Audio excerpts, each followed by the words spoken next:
আপনারা দেখছেন সলিল বাগচির ভিডিও। এখন আপনাদের শোনাবার জন্য নিয়ে এসেছি আমার লেখা একটি ছোট্ট কবিতা।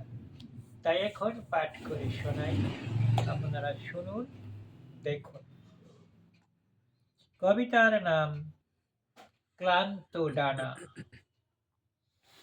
আমি ক্লান্ত ডানার পাখি, উড়ে চলেছি, কেবলই চলেছি, পার হয়ে কত দেশ, কত নদী, কত সাগর, পার হয়ে চলেছি মরুভূমির আকাশ, কত পাহাড়ের চূড়া, সবুজ বনানীর বিস্তৃত অঞ্চল।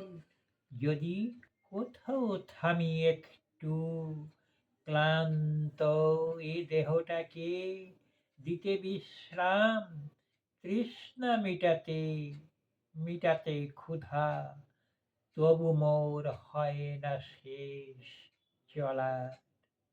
নতুনের হাতছানি ডাকে যে আমায়, উড়ে যায় ভর করে ক্লান্ত ডানায়।